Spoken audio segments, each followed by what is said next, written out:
The House will be in order. The House will come to order.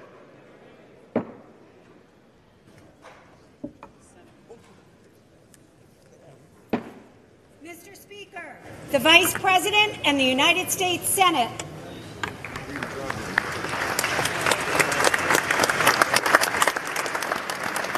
Okay, Wayne.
Yeah, we called.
I say the President.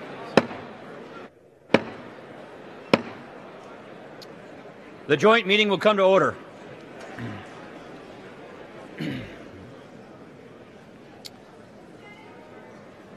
The chair appoints as members of the committee on the part of the House to escort His Excellency Emmanuel Macron into the chamber. The gentleman from California, Mr. McCarthy. The gentleman from Louisiana, Mr. Scalise. The gentlewoman from Washington, Ms. McMorris Rogers. The gentleman from Ohio, Mr. Stivers. The gentleman from Georgia, Mr. Collins. The gentleman from Missouri, Mr. Smith. The gentleman from North Carolina, Mr. McHenry. The gentleman from California, Mr. Royce. The gentleman from South Carolina, Mr. Wilson. The gentleman from Ohio, Mr. Latta. The gentlewoman from California, Ms. Pelosi. The gentleman from Maryland, Mr. Hoyer. The gentleman from South Carolina, Mr. Clyburn. The gentleman from New York, Mr. Crowley. The gentlewoman from California, Ms. Sanchez. The gentleman from Georgia, Mr. Lewis. The gentleman from California, Mr. Schiff. The gentleman from Massachusetts, Mr. Keating. The gentleman from New York, Mr. Meeks. The gentlewoman from Florida, Ms. Murphy. And the gentlewoman from Connecticut, Ms. Esty. The President of the Senate, at the direction of the body, appoints the following senators as members of the committee on the part of the Senate to escort His Excellency Emmanuel Macron, the President of the French Republic, into the House chamber. The Senator from Kentucky, Mr. McConnell. The Senator from Texas, Mr. Cornyn. The Senator from Missouri, Mr. Blunt. The Senator from Colorado, Mr. Gardner. The Senator from Tennessee, Mr. Corker. The Senator from Arkansas, Mr. Bozeman. The Senator from Arkansas, Mr. Cotton. The Senator from Illinois, Mr. Durbin. The Senator from Washington, Mrs. Murray. The Senator from Vermont, Mr. Leahy. The Senator from Minnesota, Ms. Klobuchar. The Senator from Wisconsin, Ms. Baldwin. The Senator from New Jersey, Mr. Menendez. And the Senator from Delaware, Mr. Coons.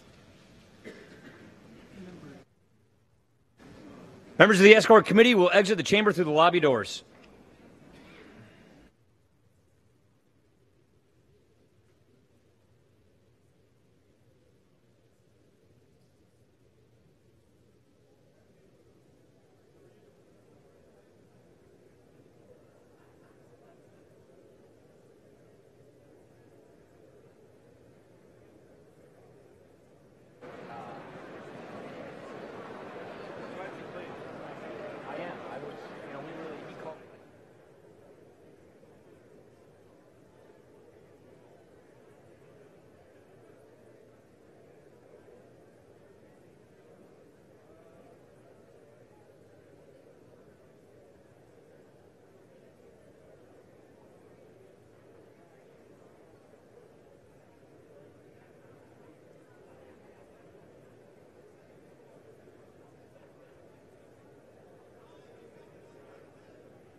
Mr. Speaker, the Acting Dean of the Diplomatic Corps.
Mr. Speaker, the President's Cabinet.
Mr. Speaker, the President of the French Republic.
Members of Congress, I have the high privilege and the distinct honor of presenting to you His Excellency Emmanuel Macron, the President of the French Republic.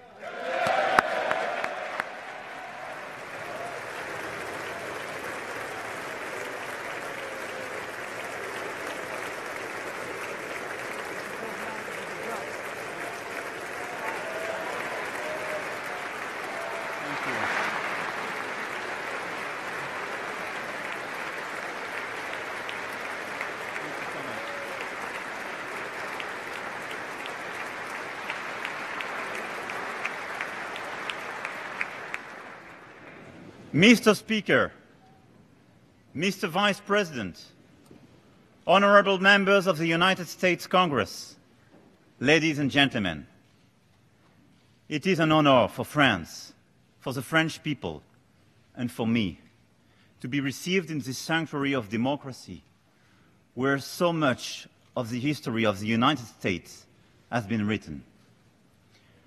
We are surrounded today with images, portraits, and symbols, which remind us that France has participated with heart in hand in the story of this great nation. from the very beginning.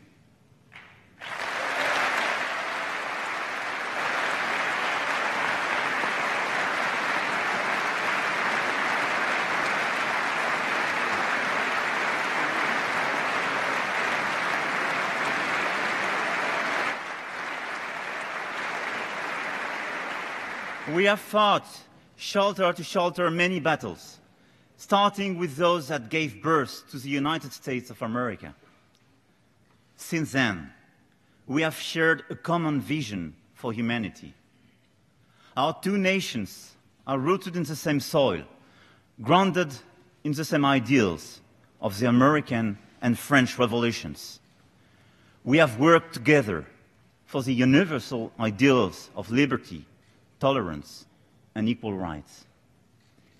And yet, this is also about our human, gutsy, personal bonds throughout history.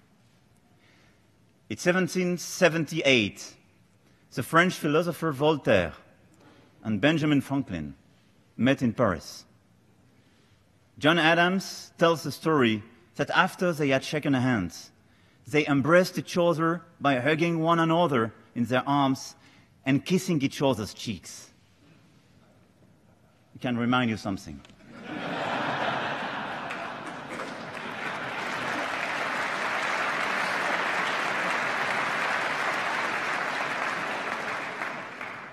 And this morning, I stand under the protective gaze of Lafayette, right behind me. As a brave young man, he fought alongside George Washington and forged a tight relationship fueled by respect and affection. Lafayette used to call himself a son of the United States.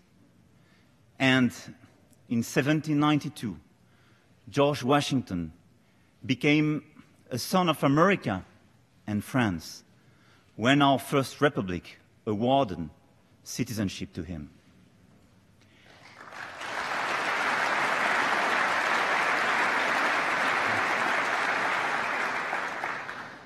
Here we stand in your beautiful capital city, whose plans were conceived by a French architect, Charles L'Enfant.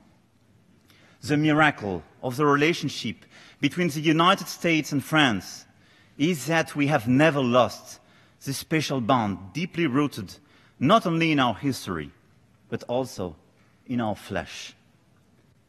This is why I invited President Donald Trump for the first Bastille Day parade of my presidency on the 14th of July last year. Today, President Trump's decision to offer France his first state visit to Washington has a particular resonance because it represents the continuity of our shared history in a troubled world. And let me thank your President and the First Lady for this wonderful invitation to my wife and myself.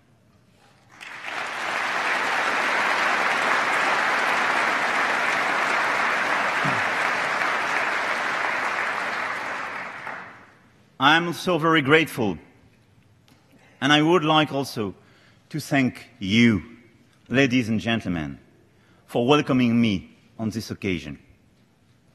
And I would like to especially thank you, Mr. Speaker, for your invitation. I want you to know how much I appreciate this unique gesture. Thank you, sir.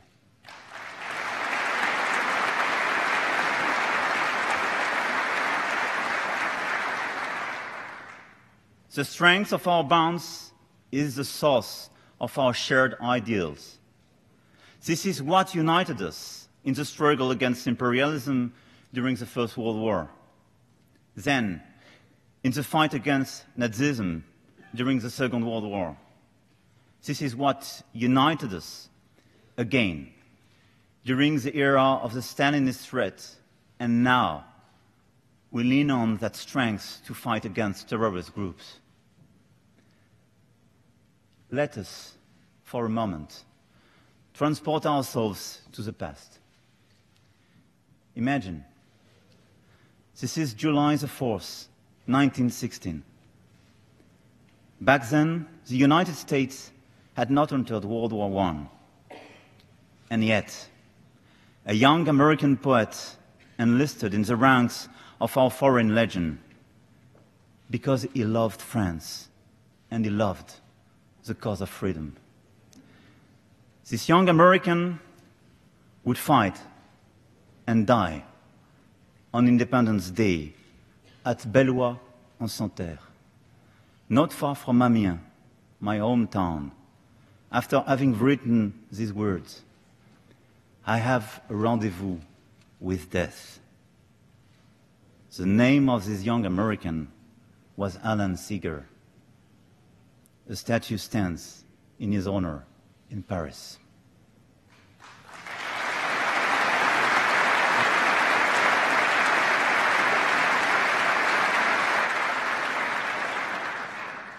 Since 1776, we, the American and French people, have had a rendezvous with freedom. And with it comes sacrifices. That is why we are very honored by the presence today of Robert Jackson Ewald, a World War II veteran. Robert Jackson Ewald took part in the D-Day landing. He fought for our freedom 74 years ago. Sir, on behalf of France, thank you. I bow to your courage and your devotion.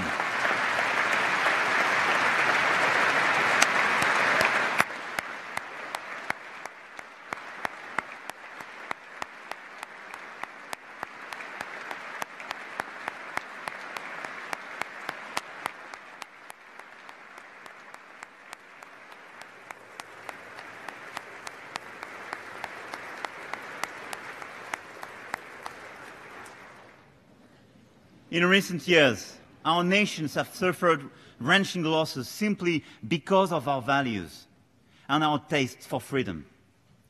Because these values are the very ones those terrorists precisely hate. Tragically, on September the 11th, 2001, many Americans had an unexpected rendezvous with death. Over the last 5 years, my country and Europe also experienced terrible terrorist attacks. And we shall never forget these innocent victims, nor the incredible resilience of our people in the aftermath. It is a horrific price to pay for freedom, for democracy. That is why we stand together in Syria and in the Sahel today, to fight together against these terrorist groups who seek to destroy everything for which we stand. We have encountered countless rendezvous with death because we have this constant attachment to freedom and democracy.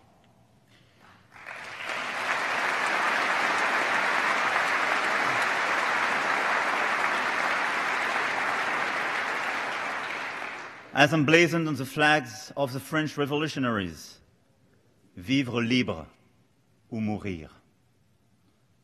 Live free or die. Thankfully, freedom is also the source of all that is worth living for. Freedom is a call to think and to love. It is a call to our will. That is why, in times of peace, France and the United States were able to forge unbreakable bonds from the grist of painful memories. The most indestructible, the most powerful, the most definitive knot between us is the one that ties the true purpose of our people to advance. As Abraham Lincoln said, the unfinished business of democracy.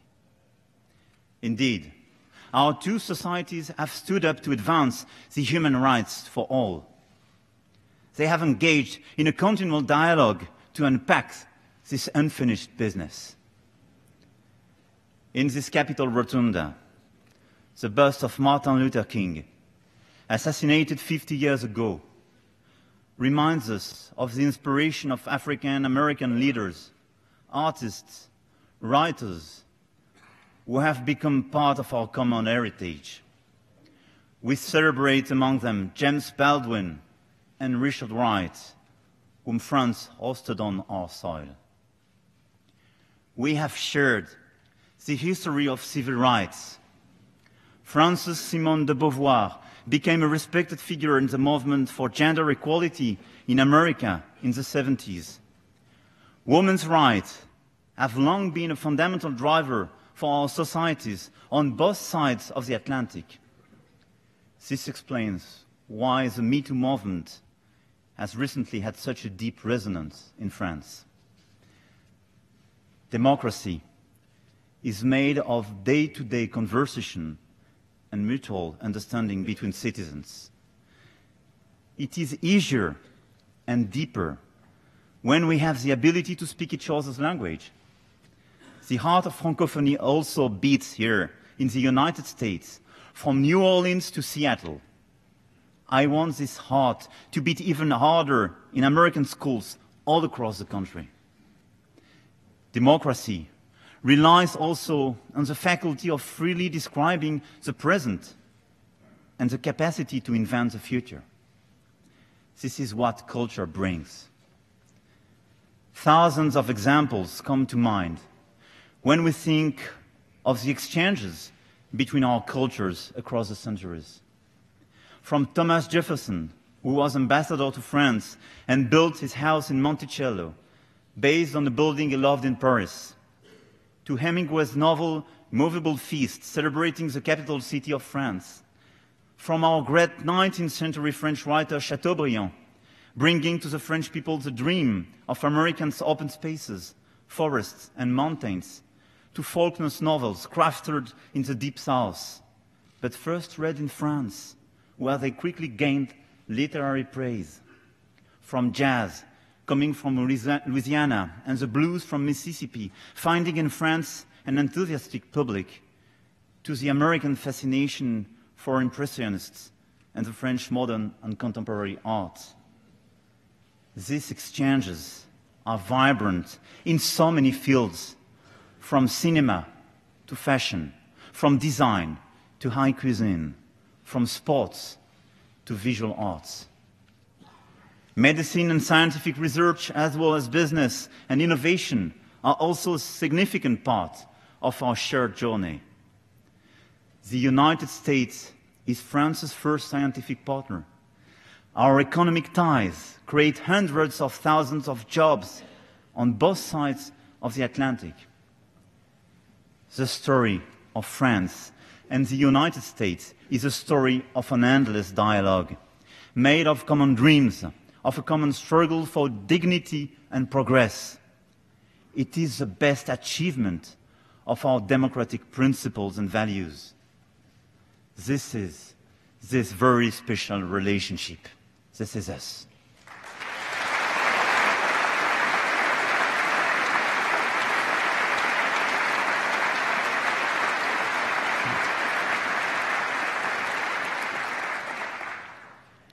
But we must remember the warning of President Theodore Roosevelt. Freedom is never more than one generation away from extinction. We didn't pass it to our children in the bloodstream. It must be fought for, protected, handed on for them to do the same.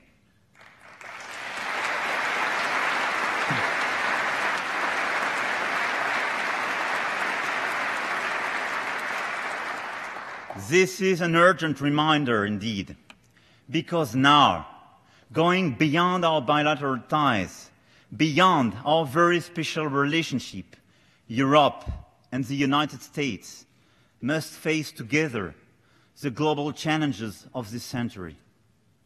And we cannot take for granted our transatlantic history and bonds.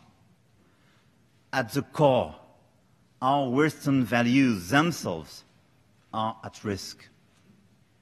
We have to succeed facing these challenges, and we cannot succeed in forgetting our principles and our history. In fact, the 21st century has brought a series of new threats and new challenges that our ancestors might not ever have imagined. Our strongest beliefs are challenged by the rise of a yet unknown new world order, Our societies are concerned about the future of their children. All of us gathered here in this noble chamber, we, elected officials, all share the responsibility to demonstrate that democracy remains the best answer to the questions and doubts that are raised today. Even if the foundations of our progress are disrupted, we must stand firmly and fight to make our principles prevail.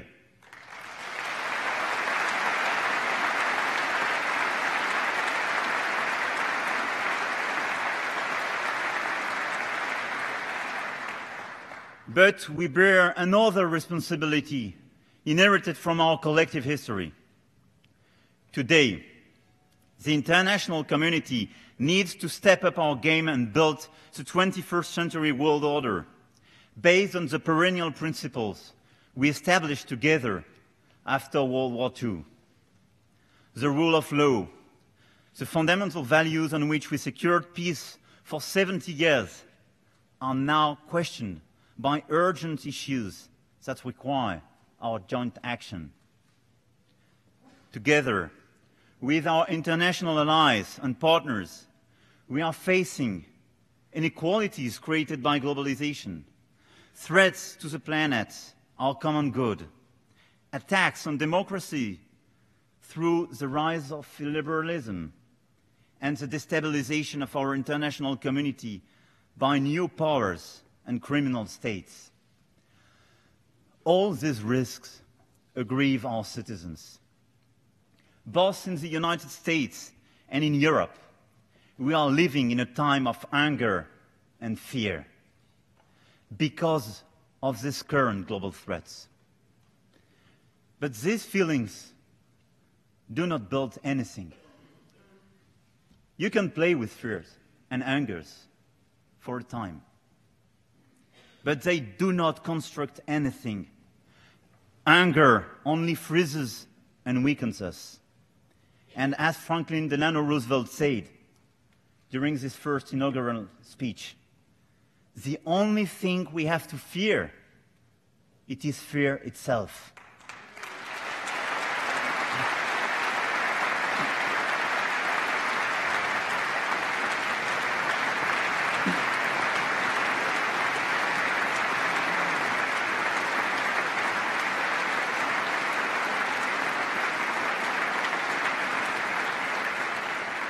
Therefore, let me say we have two possible ways ahead. We can choose isolationism, withdrawal, and nationalism. This is an option. It can be tempting to us as a temporary remedy to our fears. But closing the door to the word will not stop the evolution of the word. It will not douse but inflame the fears of our citizens. We have to keep our eyes wide open to the new risks right in front of us. I'm convinced that if we decide to open our eyes wider, we will be stronger. We will overcome the dangers. We will not let the rampaging work of extreme nationalism shake a world full of hopes for greater prosperity. It is a critical moment. If we do not act with urgency as a global community, I am convinced that the international institutions, including the United Nations and NATO, will no longer be able to exercise a mandate and stabilizing influence. We would then inevitably and severely undermine the liberal order we built after World War II. Other powers, with a stronger strategy and ambition, will then fill the void we would leave empty. Other powers will not hesitate 1 second to advocate their own model to shape the 21st century world order. Personally, if you ask me, I do not share the fascination for new strong powers, the abandonment of freedom, and the illusion of nationalism.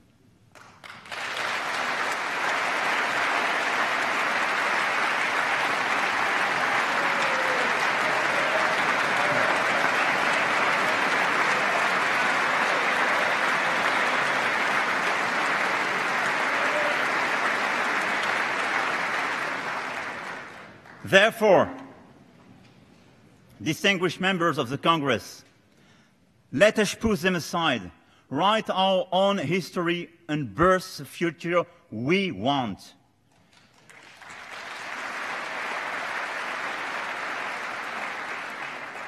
We have to shape our common answers to the global threats that we are facing.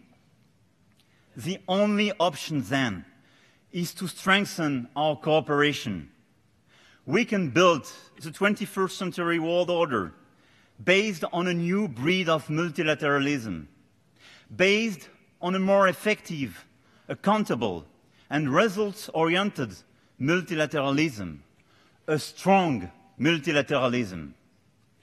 This requires, more than ever, the United States' involvement, as your role was decisive for creating and safeguarding today's free world. The United States is the one who invented this multilateralism. You are the one now who has to help to preserve and reinvent it.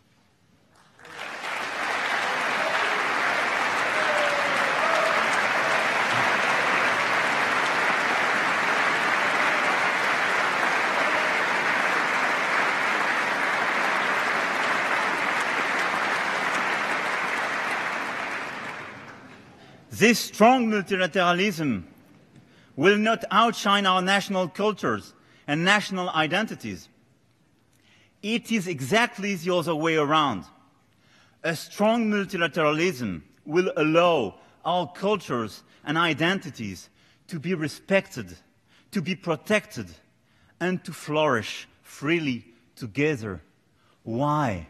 Because precisely our own cultures is based on both sides of the Atlantic, on this unique taste for freedom, on this unique attachment for liberty and peace. This strong multilateralism is the unique option compatible with our nations, our cultures, our identities. With the US President, with the support of every 535 members of this joint session, representing the whole American nation, we can actively contribute together to building the 21st century world order for our people. The United States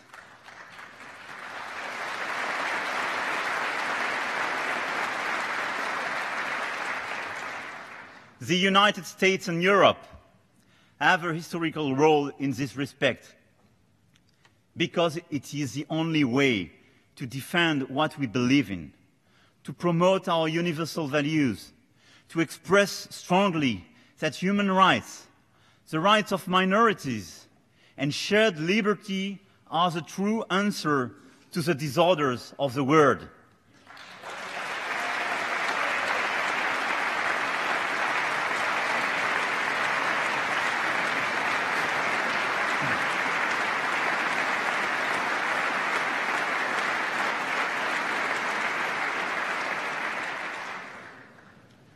I believe in these rights and values. I believe that against ignorance, we have education. Against inequalities, development. Against cynicism, trust and good faith. Against fanaticism, culture. Against disease and epidemics, medicine. Against the threats on the planet, science.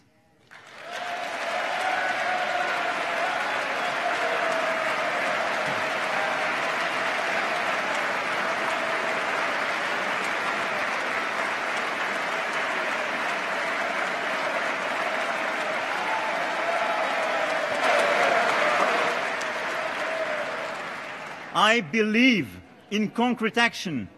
I believe the solutions are in our hands. I believe in the liberation of the individual and in the freedom and responsibility of everyone to build their own lives and pursue happiness. I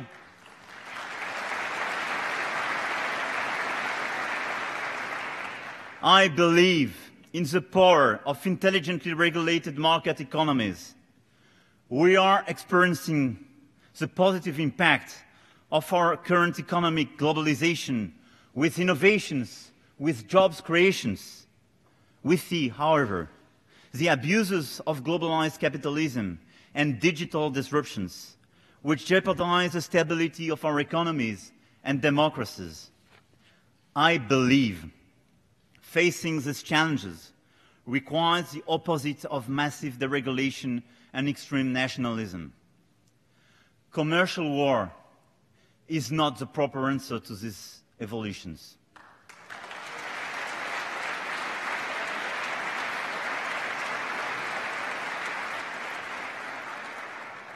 We need a free and fair trade, for sure.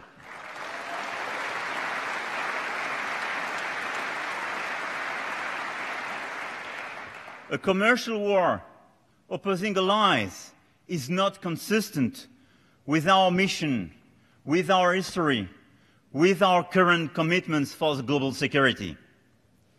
At the end of the day, it will destroy jobs, increase prices, and the middle class will have to pay for it. I believe we can build the right answers to legitimate concerns regarding trade imbalances, excesses and overcapacities by negotiating through the World Trade Organization and building cooperative solutions. We wrote these rules. We should follow them.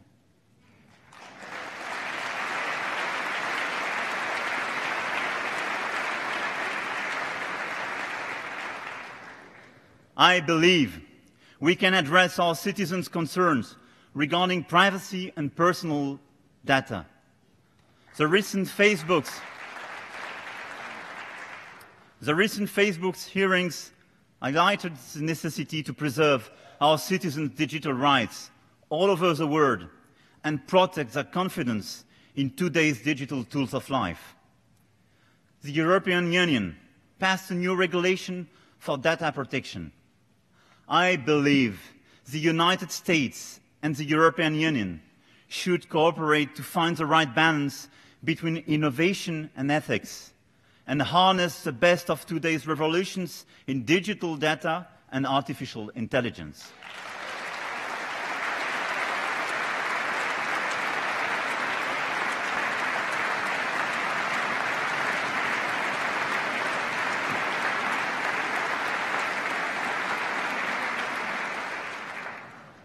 I believe facing inequalities should push us to improve policy coordination within the G20 to reduce financial speculation and create mechanisms to protect the middle class interests.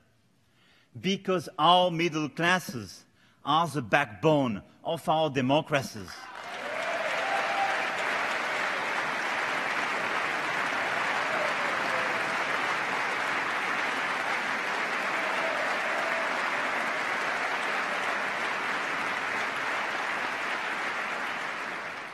I believe in building a better future for our children, which requires offering them a planet that is still habitable in 25 years.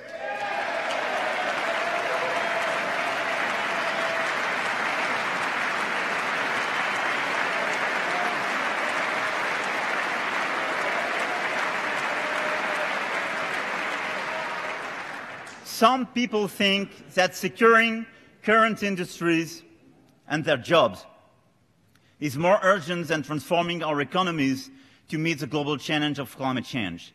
I hear these concerns, but we must find a smooth transition to a low-carbon economy.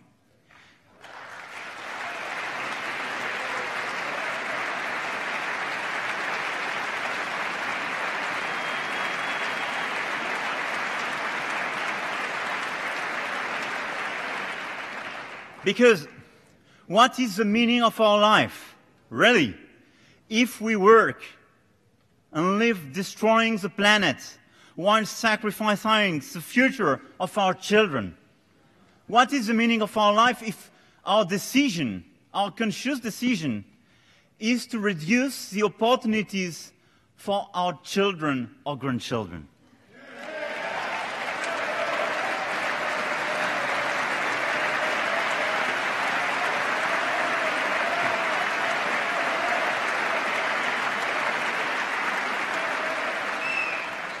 By polluting the oceans, not mitigating CO2 emissions, and destroying our biodiversity, we are killing our planet. Let us face it, there is no planet B.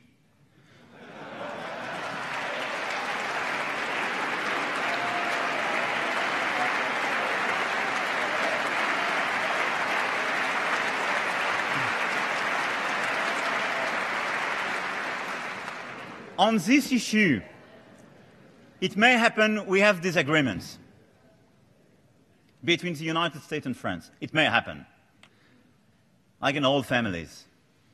But that's, for me, a short-term disagreement. On the long run, we will have to face the same realities, and we're just citizens of the same planet. So we will have to face it. So beyond some short-term disagreements, we have to work together.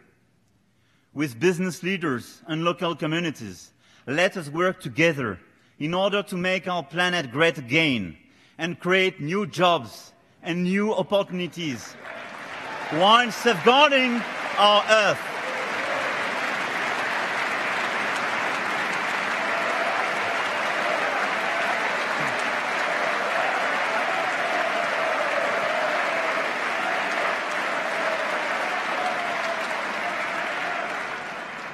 And I'm sure one day the United States will come back and join the Paris Agreement. And I'm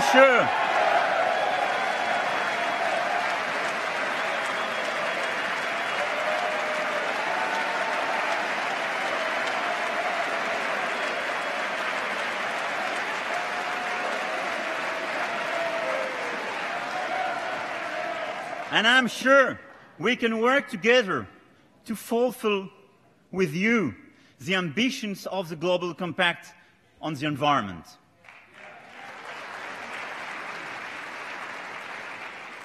Ladies and gentlemen, I believe in democracy. Many of our forebears were slain for the cause of freedom and human rights. With the great inheritance they gave us comes the responsibility to continue their mission in this new century and to preserve the perennial values handed to us and assure that today's unprecedented innovations in science and technology remain in the service of liberty and in the preservation of our planet for the next generations. To protect our democracies, we have to fight against the ever-growing virus of fake news, which exposes our people to irrational fear and imaginary risks.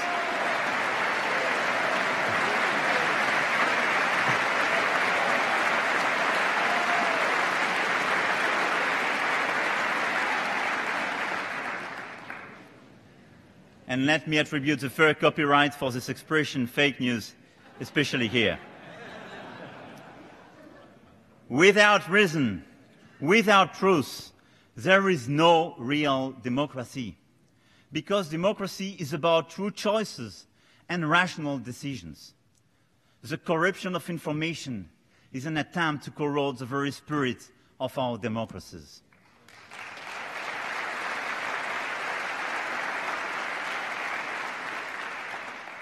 We also have to fight against the terrorist propaganda that spreads out its fanaticism on the internet.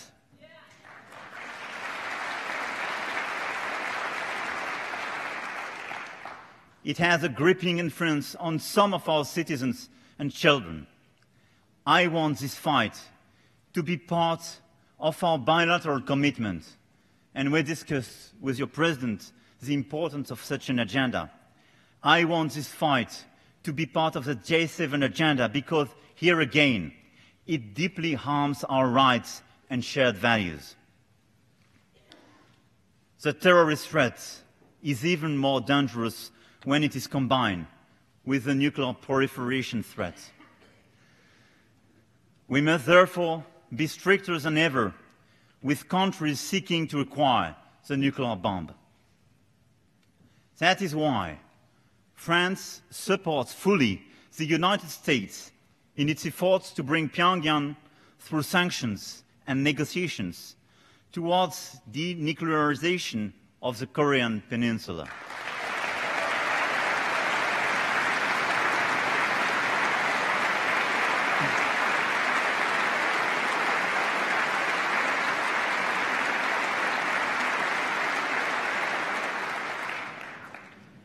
As for Iran,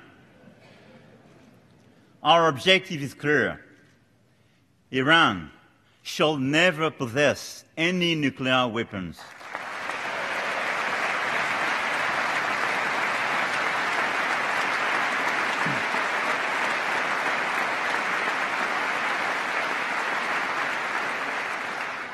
Not now, not in 5 years, not in 10 years, never.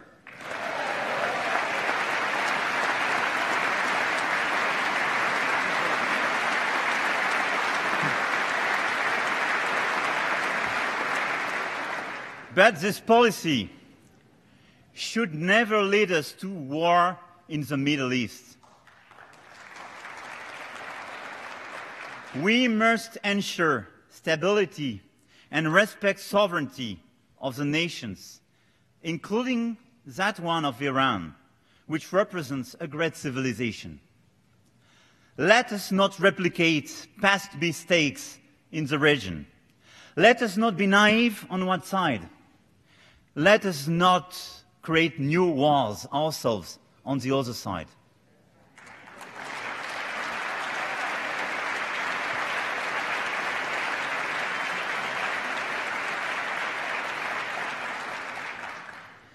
There is an existing framework called the JCPOA to control the nuclear activity of Iran. We signed it at the initiative of the United States. We signed it, both the United States and France. That is why we cannot say we should get rid of it like that.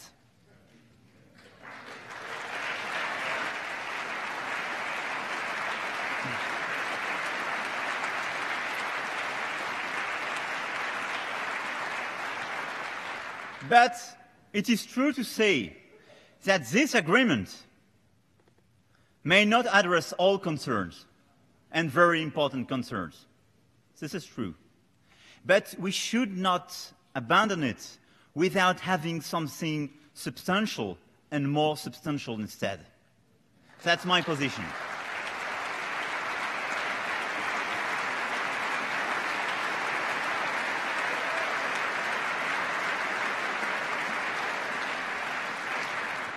That's why France will not leave the JCPOA, because we signed it.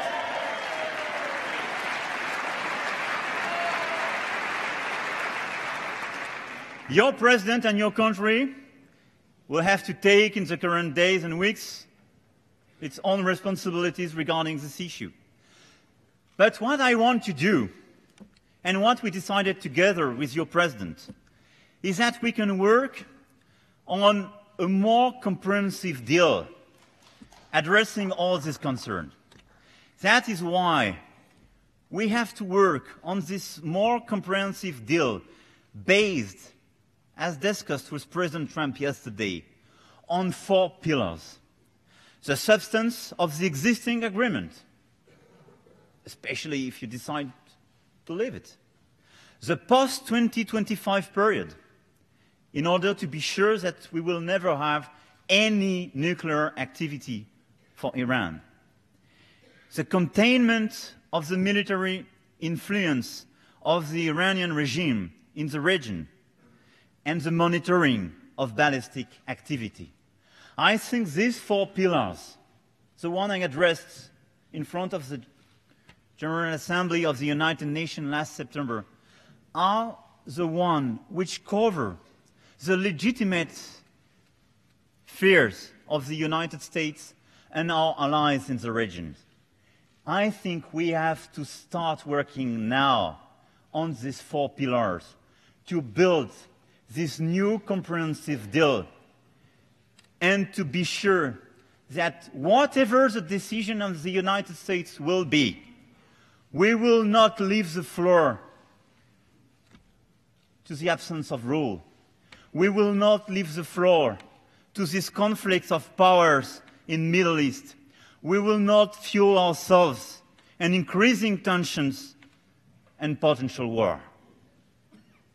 That's my position, and I think we can work together to build this comprehensive deal for the whole region, for our people, because I think it fairly addresses our concerns. That's my position. Thank you, President.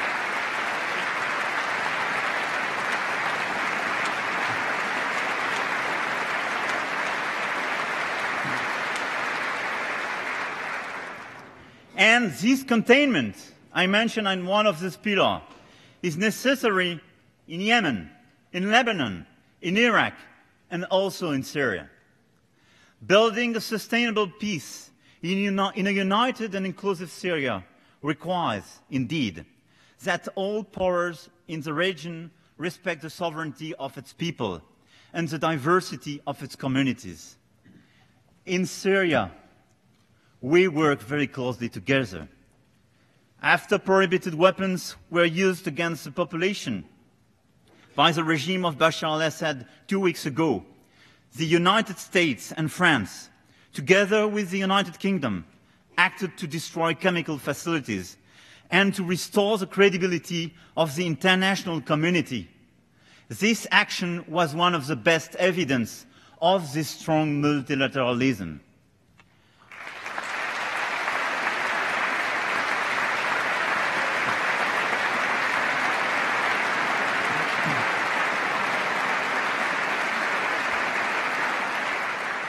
And I want to pay special tribute for our soldiers because they did a very great job in this region and in this occasion.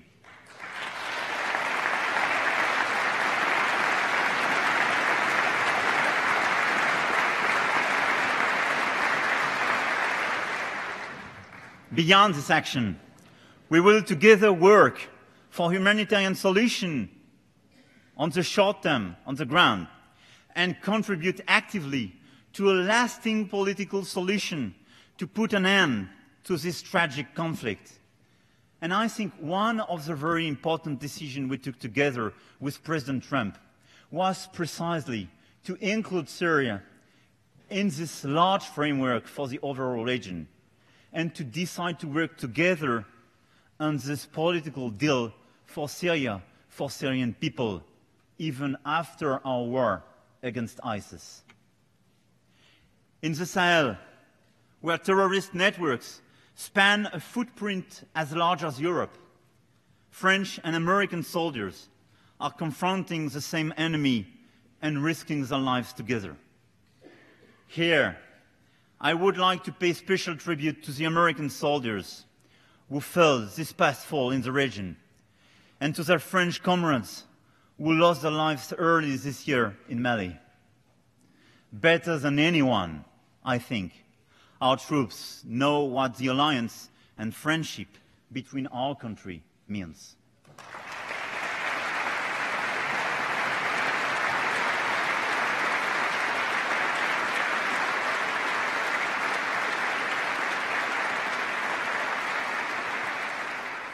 I believe facing all these challenges, all these fears, all this anger, our duty, our destiny is to work together and to build this new, strong multilateralism.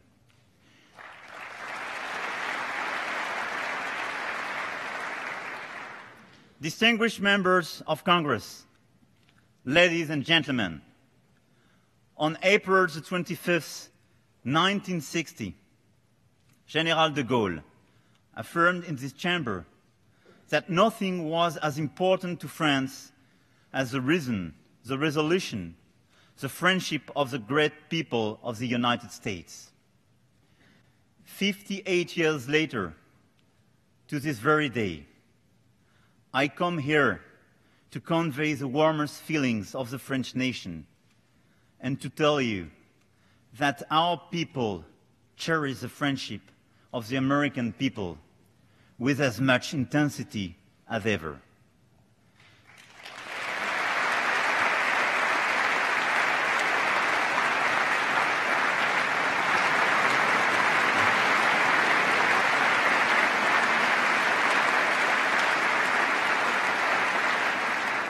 The United States and the American people are an essential part of our confidence in the future, in democracy, in what women and men can accomplish in this world when we are driven by high ideals and an unbreakable trust in humanity and progress. Today, the call we hear is the call of history. This is a time of determination and courage. What we cherish is at stake. What we love is in danger. We have no choice but to prevail. And together, we shall prevail.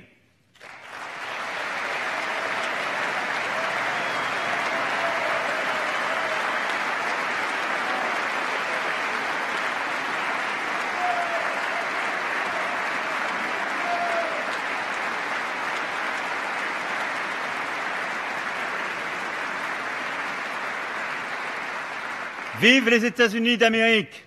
Long live the friendship between France and the United States of America! Vive la République! Vive la France! Vive notre amitié! Merci. Thank you. Thank you.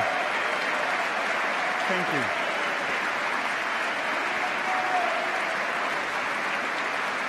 Thank you. Thank you.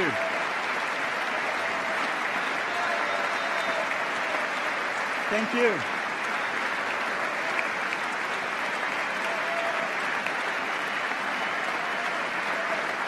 Thank you very much.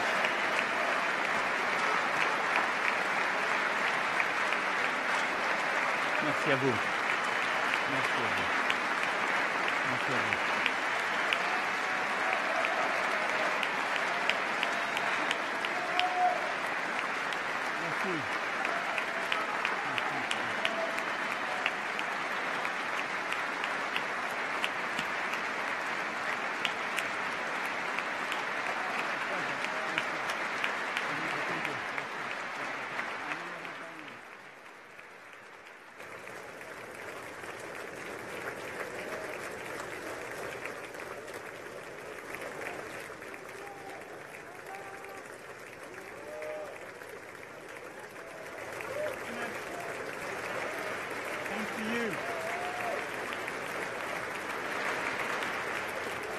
Thank you.